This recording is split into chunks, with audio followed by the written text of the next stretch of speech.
Heyo, Evan from Overgrown here. I had the pleasure to attend the Get Legit series part 2 about financials at the Foothills Event Center in Grass Valley, California, hosted by the Nevada County Cannabis Alliance. And I was able to film a small update for all the concerned potential cannabis cultivators in Nevada County. This is the latest info coming from the board. So we have a little update there from Maria Herrera, and who's the communications director for the Cannabis Alliance, and also a board member of the Alliance, Monica Senter, also spoke. And then afterwards, I was lucky enough to have a sit down with Maria Herrera and have a little interview. So hope you guys enjoy. Remember to like and subscribe and follow our journey here at Overgrown Cannabis. I urge you to please get educated on what's going on in Nevada County. Right now, we're entering what's almost a 2-year period of developing local regulations for cannabis cultivation and all the other business license types. The conversation right now revolves around eliminating some properties from what they will regulate, like Res Act Estate. Again, none of the stuff is set in stone, and we don't have a crystal ball to predict what's going to happen next. However, this is again what we're hearing at the Board of Supervisors. There's going to be a cap on 10,000 square feet of canopy. That's going to be the largest license type allowed in Nevada County. We don't know what property size that's going to take a place on. There was a conversation 10 on 10, so 10,000 square feet of canopy on 10 acres. Now we're seeing more of 20 acres and 5,000 square feet of canopy on 10 acres. Does that have a plant count or just a square footage? That's just square footage right now, although there has been a conversation about plant count. One of our letter writing campaigns has revolved around the explanation of why we should go with what the state, the method that the state is using in order to measure cultivation, which is square footage or canopy size versus plant count. Again, I'm telling you all this, but you might just as well erase it when you get home, because tomorrow or at the next Board of Supervisors meeting, we're going to hear something completely different. But this is, where we're going with it. Pat? Talking points for letter writings? Absolutely. If you go on our website on the news section, there's about 5 posts that are titled things like, have you written yet?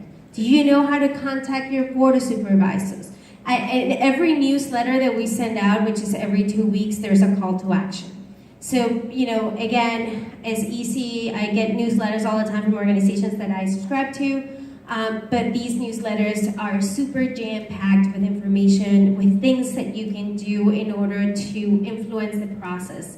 And again, the most important one is not just showing up at every Board of Supervisors where the cannabis conversation is being discussed, but contacting your supervisor, and you can find in some of these links, you'll find who this person is. Not only will you find who your supervisor is, but you will also find their phone number and their email and how to write or how to try to schedule a visit. Again, we're providing you with all the resources. There's even a template on what to say. There's a list of talking points. Short of hitting send for you, we are providing you with everything that you need. I'm sorry? Make sure they know you're a registered voter in their district. Absolutely, and we have an election coming up, so knowing who, what's going on with the upcoming election is super important. You have the Nevada County Cannabis publication. There's a stack of them at the table at the front. There's a candidate guide in this publication on how they feel about cannabis. So read about it, talk to them about it. I think that the most important thing that we can do is connect with our elected officials. Because then they see, they know Abe, and maybe Abe will have them out to his farm. They know Monica and Wade, and maybe they have one of the supervisors out on their farm. And they start to get to know you And to know that you want to be a responsible business owners, and that the decisions, the policy decisions that they're making for people like you, and not for the people who show up in anger and opposition because they fear the green monster that they've known cannabis to be for all these years. So again, I think the most important thing that you can do is participate and stay engaged. And educate yourself. Go back full circle to the first thing that Phil said tonight, which is read the regulations. We can digest them, we can regurgitate them so you can better understand them, but unless you yourself read them, you're not going to know how to set up your business, how to run it, and how to stay compliant, which is the most important thing. The state will come out regularly and ensure that you are following the rules. So what's the point of making all of this investment and going through financial projections if within 6 months you fall out of compliance because you didn't read that section that said that, you can't have, people under 18 in your garden, or that you can use this type of pesticide.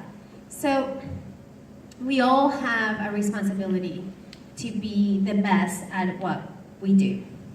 And again, the best advice I can give you, and that I'll try to give at every workshop we have, is just educate yourself. The days of doing things whichever way we wanted to are over, for better or worse. And there's a new era.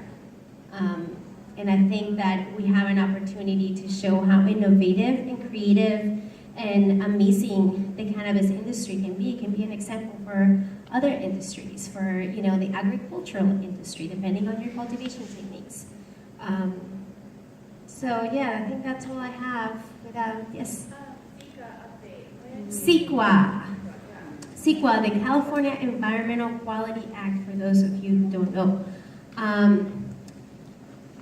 Where to start? Monica, you want to give us we have a board member who walked in a little later.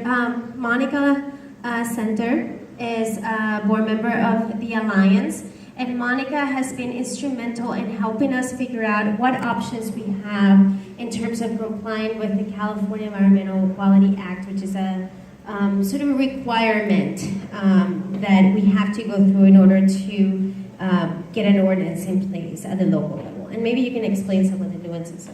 Actually, Does this work? yes, this might work better. Is this working better? Okay. I've been coached that I have to hold the thing right there. Okay, so CEQA is California Environmental Quality Act. It's pretty old. I think they put it in place in the 60s. 72. Okay. So that's a general statute that's used heavily. Let's see. It was designed to protect the environment, to ensure that new developments wouldn't create additional impact to the environment. That's sort of the idea. But over the years, it has become a tool of litigation for attorneys who represent clients that want a desired outcome. In our case, who want to stop commercial cannabis cultivation. So I just want to put that in perspective, because usually, unless it's an environmental organization who's really, working from sound ideals, it's usually just a tool that lawyers like to use for their clients. But it is a requirement. So any new project, there's a bunch of rules. So any new development project, will just say, is required to comply with CEQA requirements. And it's all about proving that you're not impacting the environment, and if you are impacting the environment, ensuring that mitigating measures are implemented. The situation with the county currently is that because the county is undertaking a commercial cannabis program, and because they will be issuing permits at their discretion, the CEQA analysis is required. It doesn't mean we have to do an environmental impact report, as the county is suggesting. CEQA law also provides a whole list of exemptions that you can claim, that you don't have to do this whole attenuated process that ultimately leads you to an environmental impact report, which is costly and timely. So there are several paths that you can follow to get out of this CEQA compliance requirement. And the county, in their notice published on Friday last week, suggested that they've done their analysis and that they have come to the conclusion that environmental impact report is required. We have done our analysis and we have determined that environmental impact is not required. And the reason that we're arguing it's not required is because, one, there are a list of exceptions in the general CEQA law that we could claim and that many other jurisdictions are in fact claiming currently. But here's the real kicker, I want you guys to understand. SB 94, which is a trailer bill, right? That was all the emergency regs that came in to fix the Prop 64 stuff, right? Including making sure that the MCCRSA aligns with ALMA, all that. So in September 2017, they added a section to the Business and Professional Code that says if you're a jurisdiction looking to implement a commercial cannabis program, you are exempt from the CEQA requirement until January 1st, 2019. So you guys are basically getting our analysis right here, which we're not distributing or sharing widely, but basically the idea is that our county staff have made a decision without providing any rational basis for why an EIR is required, and they have completely neglected to address the statutory exemption provided to all jurisdictions in California doing exactly what we're doing here. So that's the gist. The Alliance is going to challenge this whole thing actually very strongly. We're working with both consultants and a CEQA attorney to address this with the county. That's all I know right now because we're like really in flow. And yeah, questions? Do we know why is this happening? Do we know why? No. Do we assume there's something or someone in the county that's putting the brakes? He wants to know who brought the county some cash. Monsanto. All I can say is I haven't been. Something happened. Well, okay. How long have you been in this county? More than 5 years? Yes. They're county council. Yeah, I don't want to get in trouble commenting about county council. I think that there are two possibilities. One is Is there a that force here? That's what I'm asking. She's about to tell you.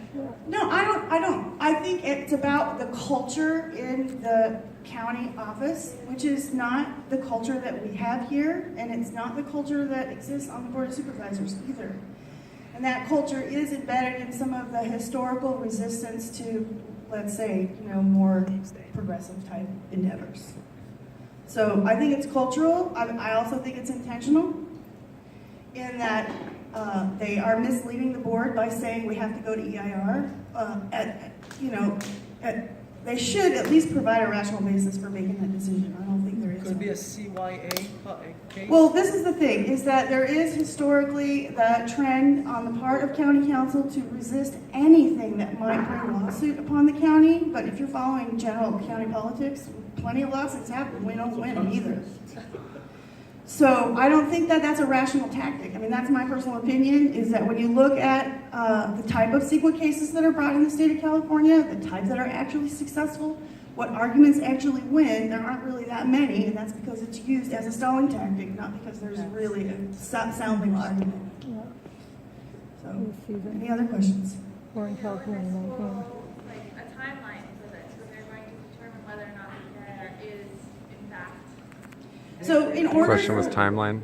In order for this 2019. whole idea that an EIR is required and that the ordinance work has to stop in order for us to do the EIR, the only way for that to happen is for the county to put an agenda item on the Board of Supervisors meeting.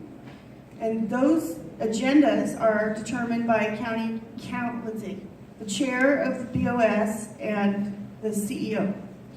So that usually happens sometime in the week before the Board of Supervisors meeting, and the Board of Supervisors always publishes the agenda. It's Thursday night, right? Thursday night before the Board of Supervisors meeting. So next one is next week, next Board of Supervisors meeting. So check your NevadaCounty.com website for that agenda, and it will tell you if this topic is on the list, on the agenda, and it should also give some detail. And it could have more detail than what they included in their Friday memo. Are we expecting it though? Are we expecting it to be on the agenda? I'm expecting it. Yeah, okay. This is Evan from Overgrown Cannabis, and I'm here today with Maria Herrera, who is the Communications Director for the Nevada County Cannabis Alliance. So Maria, if you could just tell us first how you got into cannabis. Well, when I moved to California, right around the same time my dad was diagnosed with colon cancer. And I was very lucky to live in this area and got introduced to some people who introduced me to the concept of Rickson's oil and Hayes tears. And with a little bit of research and lobbying, I was able to convince my dad, who had never tried cannabis, to try it. He is now cancer-free. He's been cancer-free for 2 years. So sort of this, I've always had a personal relationship with cannabis, in a sort of inspirational way, but this really proved to me the medicinal value. And as a former journalist, I just started kind of writing about the experiences that, I was having or that my dad was having. And that led to relationships with at the time, it was the Nevada County chapter of the California Growers Association. And so we were in the midst of fighting Measure W, and I helped write some of the materials to help inform folks about that. And Measure W was to ban all outdoor cultivation in Nevada County. That's correct. Which failed. Yes. Thanks to the voters. Yes. Well, that's wonderful. Nothing like seeing a life saved from cannabis to make you a strong advocate for the Absolutely. plant. Yeah. And could you just tell us a little bit about what the Nevada County Cannabis Alliance works on here in Nevada County? Absolutely. So we're a trade and advocacy organization, and our sort of main mission is to educate not just farmers on the new regulatory framework that the state established, but to advocate for local collaborative policy that helps mitigate a lot of the issues that were created during sort of this 20-year gray, regulatory area that we had as a result of Prop 215. 22 years now. 22, that's right. And so, our job again is to help fix the problems, mitigate the problems that were created by an unregulated industry through, again, collaborative policy. We want a policy that, again, helps address those issues and allows farmers to become legitimate members of the business community. Absolutely. Well, I think, for my part, I think you guys have done amazing work, and I don't think we'd be where we're at in the county without the work of the Alliance. So I want to thank you, and can you tell people where they can find out more about the Alliance, and what are the benefits of membership in the Alliance? Well, I think for me, and this is my personal opinion, one of the main benefits is to being part of a movement that, again, is helping establish a responsible cannabis industry in our area. You can go to nccannabisalliance.org to find out more about our organization, our goals and philosophy, and how we work in the community. Or just like us on Facebook, there's a ton of stuff that we post every week that will help you get informed on not just what's going on locally, but at the state level. Again, there's a lot of, we're not just operating in an island. We have to stay informed of what's happening at the local, state, and federal. Absolutely. A lot to keep track of. Well, thank you so much. Anything you'd like to add? Thank you. Not really. Just come out to one of our social mixers or one of our workshops. I think people will find them informative. Even if you're not in the industry, I think you'll learn sort of the ripple effect that, our industry has on our community. Absolutely. Well, thank you so much for your time, Maria. Thank you. Yeah. Thanks for watching, guys. Be sure to follow our journey at Overgrown as we become legal in Nevada County. We're going to be posting a lot of videos with the movers and shakers in the cannabis industry and try to keep you appraised of our path to legality. So be sure to like, subscribe, and check out the website, overgrowncannabis.com.